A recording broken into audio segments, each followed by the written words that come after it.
The gods' first exploits. The first war. The Vanir gods originally had magic powers, which the Aesir did not. Gullveig was a Vanir witch. She could predict the future and make gold. One day she visited the Aesir and boasted her skills, but would not share her secrets. Infuriated, the Aesir killed her and threw her body on the fire. She rose from the flames, unharmed, however. The Aesir tried to kill her twice more, but she revived each time. Finally, they were ashamed and left her alone. They gave her a new name, Hate, meaning gleaming one.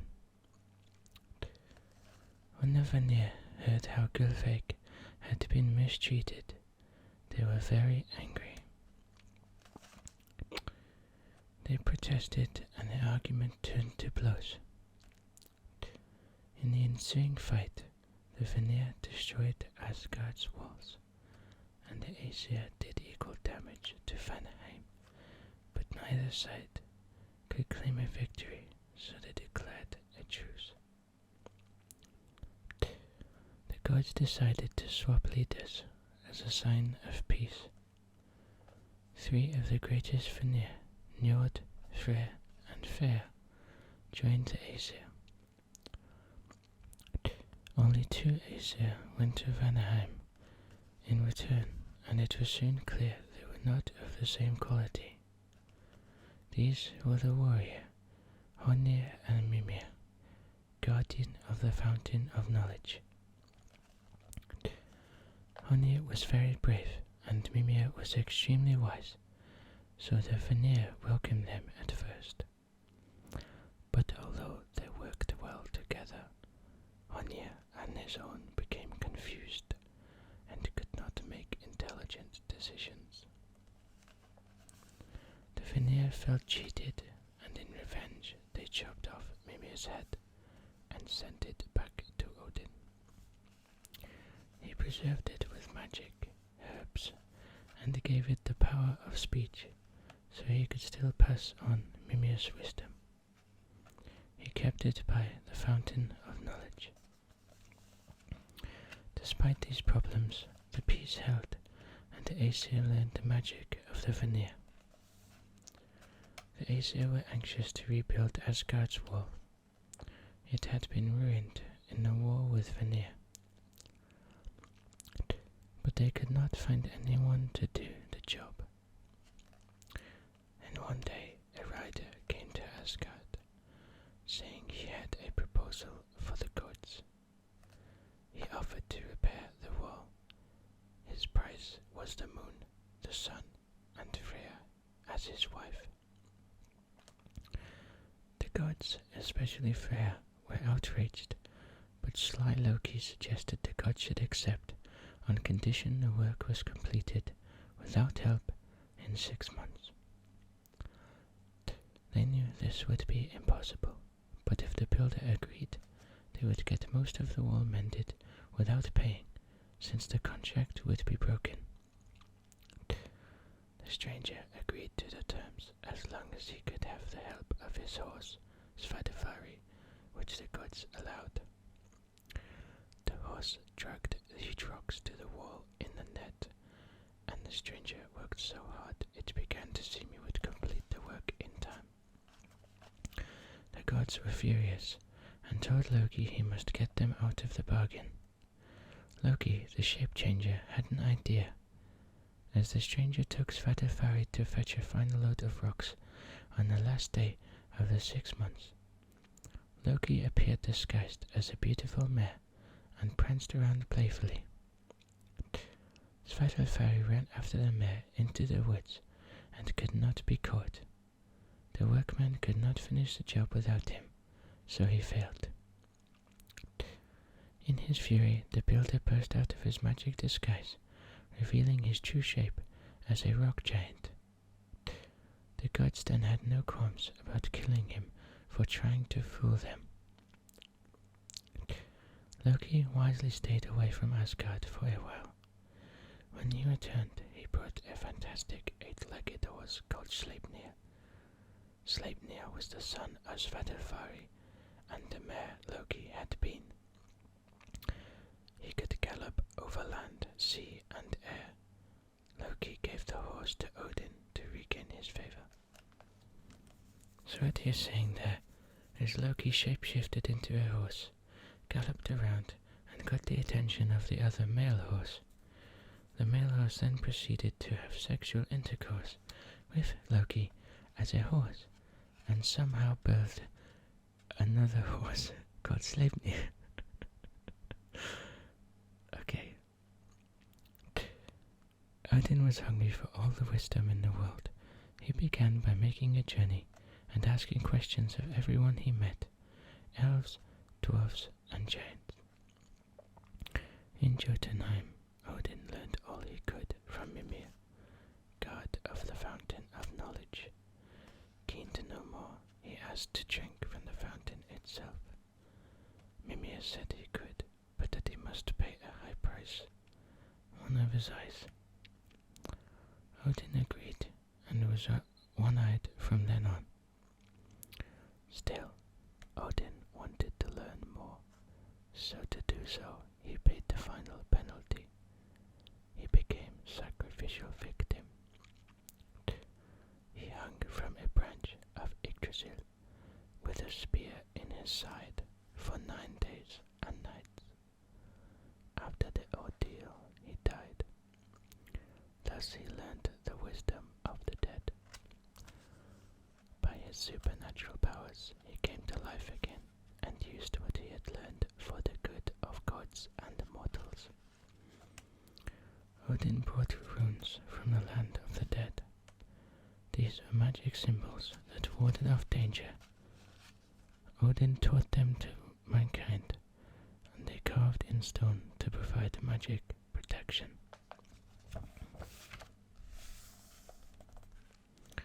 Magic gifts for the gods. Once, when Thor was off fighting giants, Loki crept into Sif's bedroom and cut off all her wonderful golden hair. Thor returned to find Sif heartbroken. He threatened to break every bone in Loki's body unless he replaced her hair. Loki went to dwarves for help. They made a magic length of hair from spun gold that grew like real hair. At the same time, they made a magic ship, Skidbladnir, and a spear called Gungnir, to give them to Loki for the gods, hoping to win their gratitude.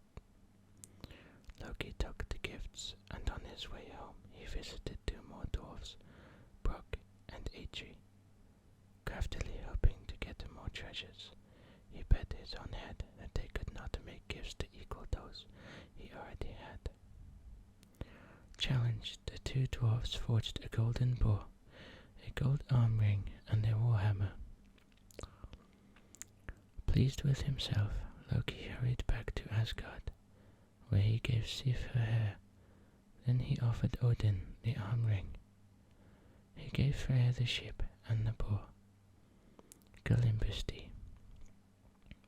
He presented the hammer to Thor. It was called Mjolnir.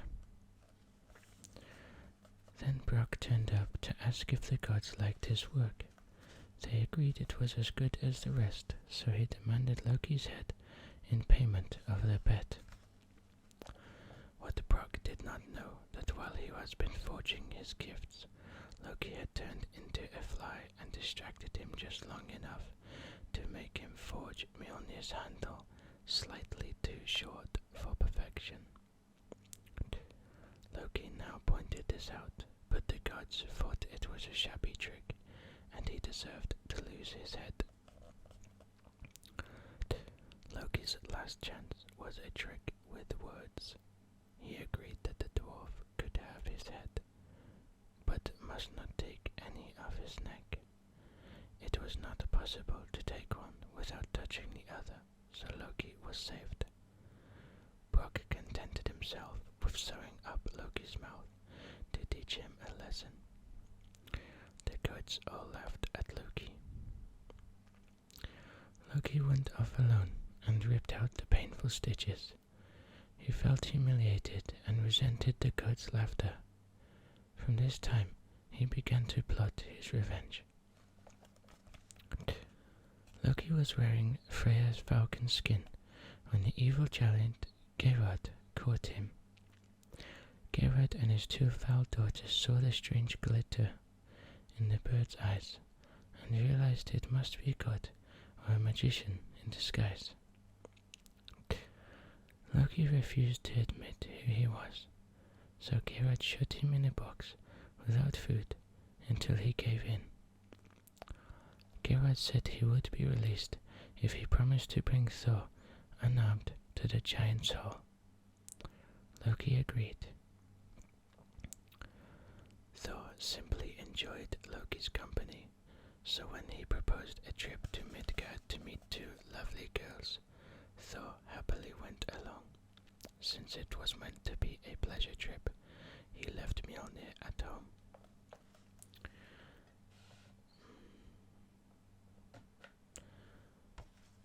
On the way, the gods stayed with the friendly giantess, Grit.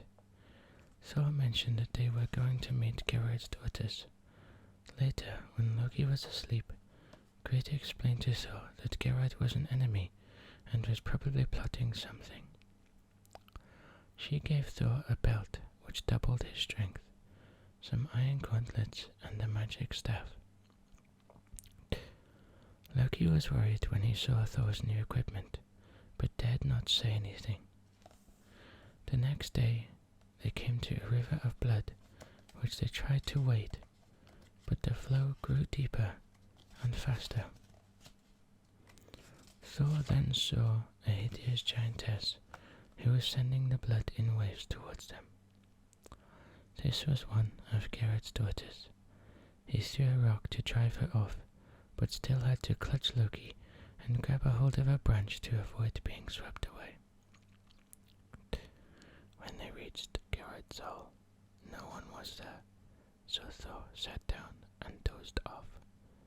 He woke to find his chair being lifted to the ceiling by Geirrod's daughters, who intended to crush him against the roof. That is not a nice way to die. Thor used Grit's staff to push himself away from the beams. Then he killed the evil giantesses. Geirrod himself appeared next with a ball of red-hot iron held in tongs. He threw it at Thor, who caught it in his iron gloves. He held it back with all the strength lent him by Grit's belt. The giant was killed, and Thor returned safely to Asgard. He never really trusted Loki again, though. Loki seems to be a little, whatever word you want to use. Thor's lessons in Utgard.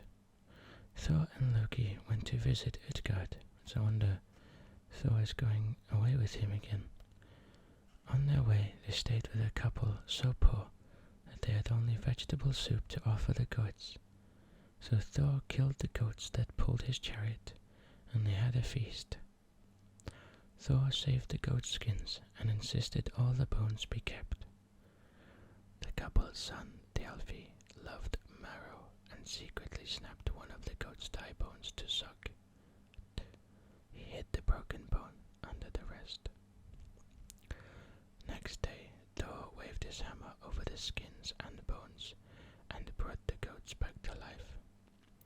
One of them was lame, and Thjalfi had to confess.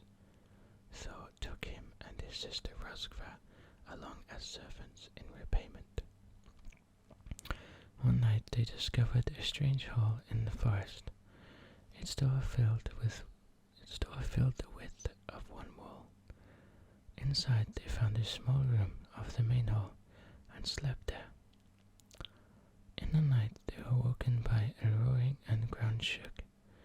They were uneasy and left at dawn.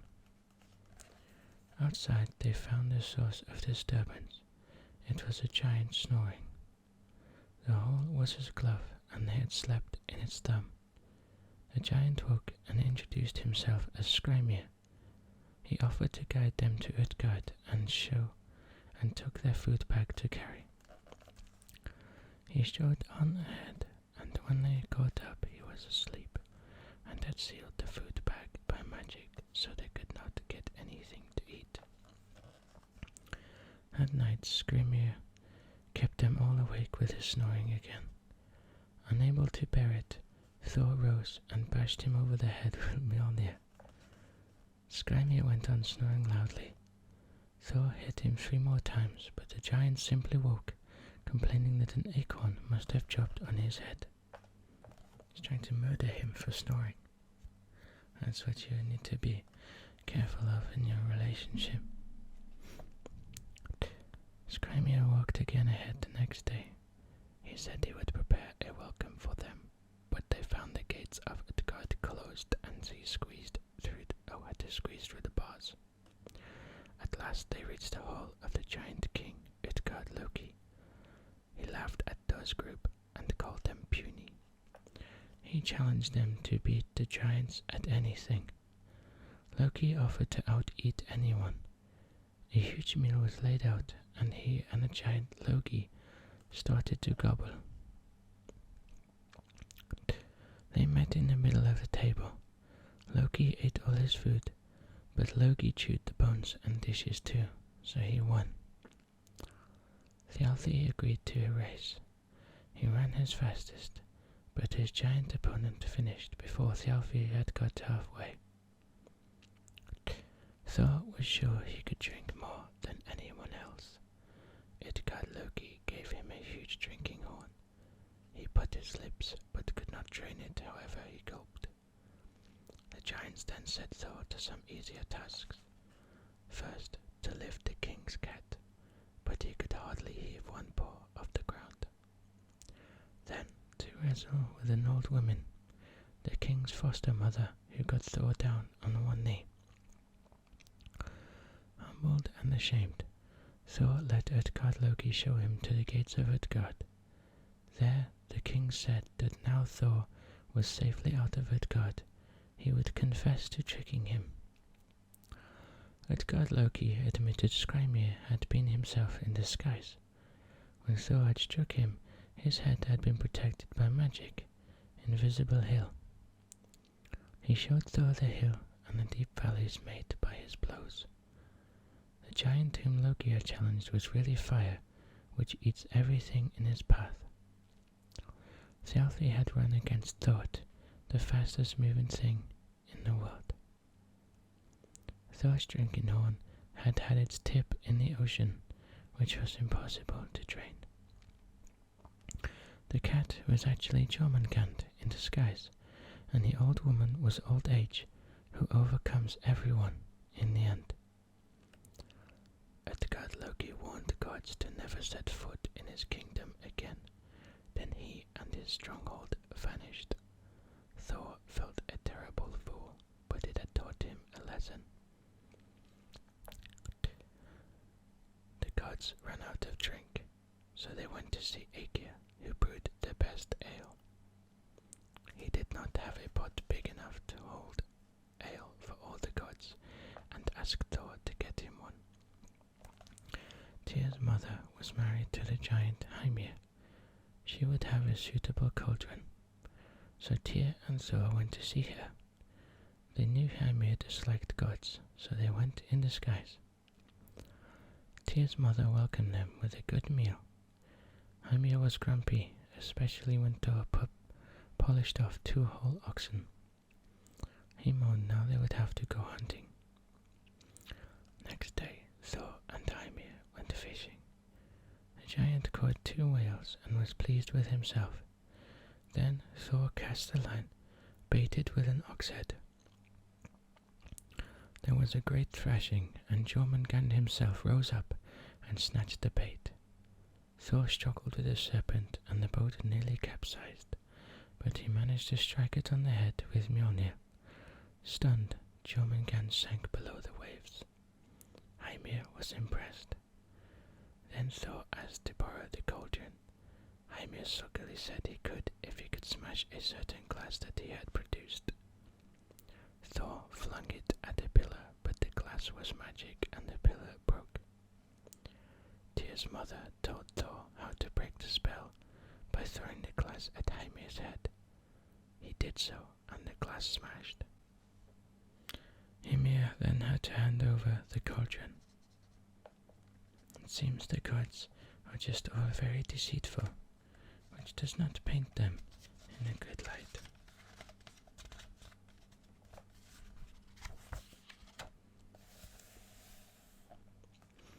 The curse of the ring. Andvari's gold. Odin, Loki, and Honir were once again in Midgard, dressed as ordinary men. By a river they watched an otter catch a salmon.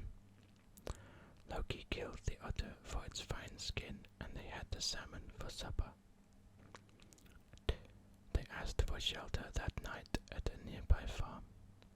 The farmer, Heidmir, was strangely unwelcoming, but the gods put it down to bad manners and soon fell asleep. In the night, Heidmir and his sons, Regin and Fafnir, seized their guests and tied them up. Odin demanded an explanation, and Heidmir revealed he was a magician. Here we go with the deception again. Each day he turned one of his sons into an otter to go fishing. The strangers had killed him. The gods were shocked and offered to compensate. The farmer asked for enough gold to stuff the otter's skin and to make a pile over it when held upright. Loki was freed to fetch the gold. He dived to the seabed to borrow Ran's net, which caught whatever it was cast at. He sought out a pool deep in the caves of Svartalfhelm. He cast a net and caught a huge pike, which immediately resumed its real shape as Andvari, a dwarf. Andvari was famous for his hoard of gold. Loki threatened to strangle him unless he handed it all over. The dwarf had no choice and led Loki to his secret store. Loki's sack was full, and he was about to leave when he spotted a gold ring on Andvari's finger. Andvari begged Loki not to take it, but he insisted. Dancing with rage, Andvari placed a curse on the gold to bring misery to whoever owned it. The ring he cursed to destroy its wearer. When Loki returned, Odin and Helmir were freed. The otter's skin was stuffed with gold and held up by the tail. Gold was piled over it until it was hidden except for one whisker. Heidmir demanded Andvari's gold ring, which Loki had kept, to finish the job. Loki warned him of the curse, but he did not care. Before long, the curse began to work.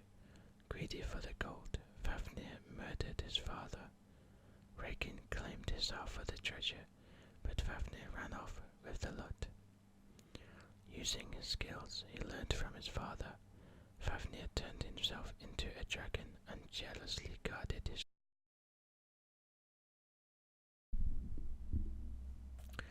Regin wandered away, but he brooded on revenge and eventually found a way to destroy Fafnir.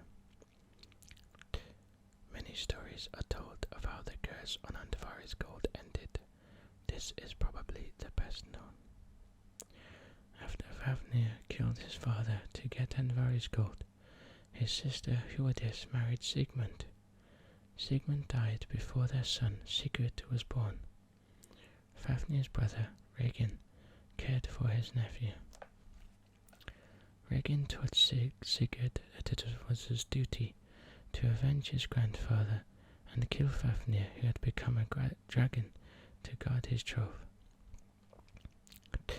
Sigurd grew up strong and brave and slew the dragon. He roasted and ate its heart, whose magic enabled him to talk to birds.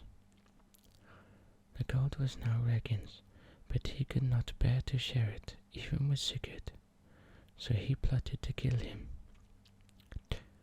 The birds warned Sigurd, who killed Regin to save himself. He then inherited the gold. Meanwhile, the Valkyrie Brynhild was in trouble. She sometimes became a swan, flew to earth, and removed her disguise to go swimming. One day, a man stole her feathers, and would not return them until she changed the course of a battle. Brynhild's meddling brought defeat to one of Odin's favorites. As punishment, Odin put her into a magic sleep in a castle ringed by fire. She would only wake if someone braved the flames.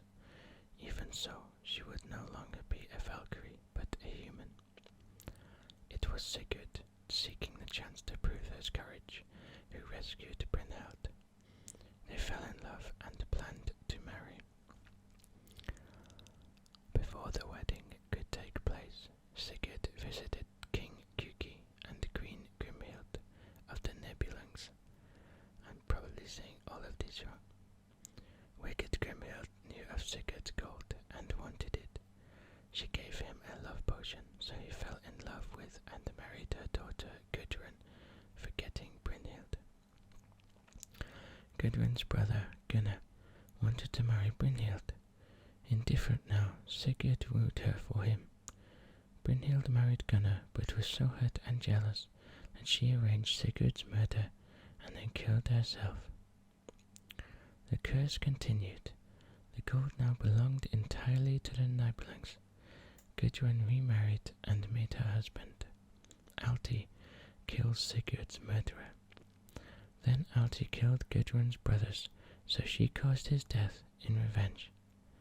Gudrun herself and her sons all died violently before the curse had faded. Jesus, and gold is not worth having in the end, I would say. The end of the world. Loki avoided the gods after Baldur's death. The gods mourned bitterly, but eventually decided the mourning must end. So Aegir and Ran held a feast. Thor was away fighting trolls, and Loki was not invited, but everyone else was there. In the middle of the banquet, Loki appeared, goaded by the sight of the gods' happiness. He began to mock them each in turn. He pointed out their weaknesses and told their secrets. At this moment, Thor came in. Loki threw insults at him too, and then fled. The gods had had enough. They set off to hunt Loki, who became a salmon and leapt into a waterfall to escape. The gods knew his tricks by now, and were not fooled. They caught him in a net, which was fitting, as Loki had invented that net when Ran was looking to catch something. When Ran was looking for something to catch fish in. The gods decided that death was too easy for Loki, and he ought to suffer. They turned to his son Vali into a wolf, and let him tear his brother Narvi to pieces. They tied Loki across sharp rocks in a cave deep in the mountains. Skadi placed a great snake among the stalactites, hanging from the roof. It dripped venom from its fangs onto Loki's face, causing him agony. The gods felt this torture was just, but took no joy in their revenge. Loki's loving wife Sigyn sat by her husband. Whatever he had done, she forgave him. She held a bowl to catch the poison and spare Loki's pain. But now and then she had to empty the bowl, and the fiery poison would strike Loki once more. He writhed in agony until the earth shook. Loki's wickedness and Baldur's death herald the coming of the end of the world. This is to be the doom of the gods, called Ragnarok, and is still to come. According to predictions, quarrels between the gods and giants will become fiercer and more frequent at this time. There will be constant war on Earth, and men will slay their own fathers and brothers. Midgard will freeze, killing all humans, except one pair who will climb into Yggdrasil's branches for refuge. The dreadful wolves Skoll and Hati will finally catch and swallow the sun and moon. The stars will go out, leaving the world in darkness. Loki and Fenrir will break their chains and join sides against the gods. Jormungand will heave himself out of the waves and invade the land, making the earth shudder. Loki will lead an attack on Asgard. The giants and the fiery beings from Muspel will join him. Hel will bring her dead souls to fight by his side with Garm and all evil creatures. Heimdall's horn, Gal, will sound a warning through the 9 worlds. The field of battle has already been chosen. It is a vast plain called Vigard, and there the gods will face their enemies and they will destroy each other. Fenrir will kill Odin and then be killed by Odin's son Vidar. Loki and Heimdall will slay each other. Thor will destroy Jormungand, only to die from the serpent's venom. Garm and Tyr will die fighting each other, and thousands more will perish in the gruesome battle. Surt will fling fire in all directions and destroy Asgard and Midgard. The earth will sink into the sea, and all life will vanish. That is Ragnarok, the end of the world. All hope for the future does not end at Ragnarok, however. Although the 9 worlds will be destroyed, Yggdrasil will survive. Land will rise again from the ocean and start fresh. Oh, and a fresh green earth will emerge. Liv and Livrasir, the couple who hid in Yggdrasil, will climb down and renew the human race. Before the sun is swallowed by Skull, she will have a daughter who will return after Ragnarok to light the new world. Plants and animals will gradually reappear. There will be survivors among the gods too. Odin's son Vidar and Vali are expected to remain alive. Thor's sons Modi and Magni are destined to find Mjolnir and carry on. Balder, Nanna, Hod, and Hunir will revive and start a new race of gods and will live in peace. Well, I guess that is that.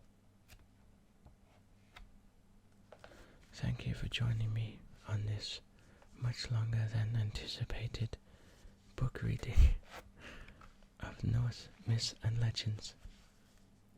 It was a lot longer than I expected, but I hope you were able to enjoy it and it was able to relax you at least a little bit. Until next time,